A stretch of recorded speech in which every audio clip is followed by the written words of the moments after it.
Hey, this is Victor Antonio, host of Life or Debt. I hope you caught last night's episode. It was pretty good, actually. It was awesome. Anyway, I have a question from Jennifer.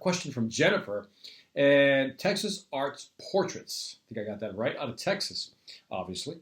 So Jennifer asked a question, and the question is whether she should invest in building a studio to pay off her home, or is there another strategy? Here's her question. Hi, Victor. My name is Jennifer. My husband Aaron and I own a fine art portrait studio, which we run out of our house in Round Rock, Texas.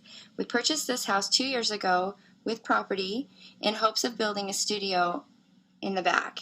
Should I be more focused on paying off the house, or should I be saving up to build the studio in the back, which I believe would help me pay off the house faster? I just want to make sure I'm making the right decision. Thanks. Now, let's talk about this, Jennifer. I understand the fact that you want to build a studio, right? It's not built. I don't know what the costs are. So again, I'm at a disadvantage when I don't know all the parameters, all the variables. But here would be my thing. You're going to build a studio, and you're going to incur some costs. And let's kind of say that's going to be $20,000, $30,000. Again, I don't know because I don't know what type of structure you're going to build. But let's say that's going to be an add-on, 20, 30,000 on the low end.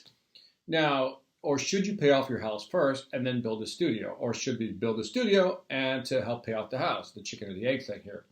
Here's the thing is maybe there's a third option here.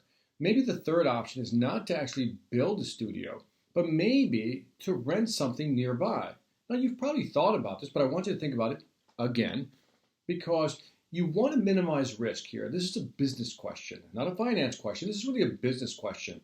And right now, if you're strapped for cash, in other words, you don't have money coming out of, just raining down on you, you want to make sure that you're as liquid as possible. In other words, have enough money in the bank all the time in case of an emergency.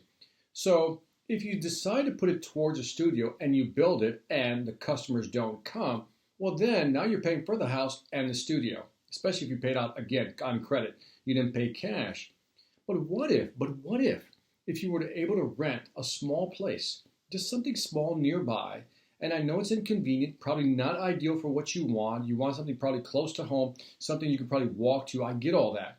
But maybe for the first year, you should do that to see if you can actually run the business, see if you can actually sustain the business and get the revenues you want. Said another way, I would rather invest a little bit of money to find out for the first year or so if I can really make a go of this studio. And if I can, in other words, if I rent out a place for, let's say, $1,000 a month, and I find out that it's generating me $3,000 a month, well, I've proven my business model over the years that I can actually drive business to the actual studio and actually generate some income. I would feel more comfortable than building a studio behind the house if I could do that. But right now, that's an unknown. So you have a house, you have a mortgage that's not fully paid off, right? You want to do that. You build another structure, well, that's another expense that you're going to have to incur. So if you don't have cash, you're going to have to pull it out from somewhere else and you're less liquid. In other words, less money in the bank. And then if it goes south, well, you've lost that money and you still have the mortgage. But you can minimize your risk by finding a place nearby or maybe cohabitate with somebody else to see if you can actually make the business work. Look, I'm an entrepreneur and I know what it takes to start a business. It's not easy. And there's so many costs that you don't anticipate that's going to impact your bottom line.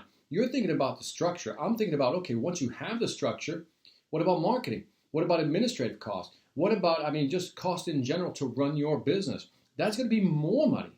So I would rather find a way to minimize my upfront cash investment, not build something, actually rent something out, see if I can make the business work, and then make a new decision. If I can make the business work, then maybe I want to build a studio nearby.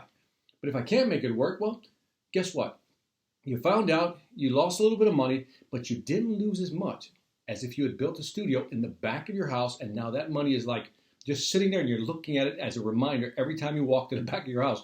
You're going to see that structure there, a reminder of your failure. So again, I like the safe approach. I like the bootstrap things. I don't want to take a lot of credit. I would rather pay cash, and the best way in this case, again, I don't know your financial situation overall, but if it's not a lot of money that you have in the bank to pay cash to build a structure, I would look at other alternatives. Maybe if not renting, again, cohabitating with somebody else, or just look for another alternative. But it sounds like that's going to be a cash-heavy investment, and if you're not in a position to do that right now, then maybe that's not a right move. So I hope this helps clarify a little bit. If I've confused you anymore, I'm sorry. But from a business standpoint, from what I know, I would not want to build something without testing the business to see if it's actually viable. And if you have an existing customer base, like if you have a huge customer base right now where you know the business is going to be there, then yeah, I would consider actually building a structure if I can actually work the numbers. But that's assuming that you have a big database of people who are going to be repeat customers, always buy some of your service. But again, the portrait studio is kind of hit or miss sometimes, right? Because, if your business is primarily, let's say, weddings, graduations, well, that's all hit or miss. A lot of that's not repeat business. Well, unless they get divorced and get remarried again, which is unfortunate, but, joking aside, it's not repeat business, which means it's not consistent cash flow in your business. So give that some thought. If it's not consistent business that you can bring in, consistently, then you're going to be, up a creek, so to speak, without a paddle if you use all your cash just to put it into the facility. So I hope this helps.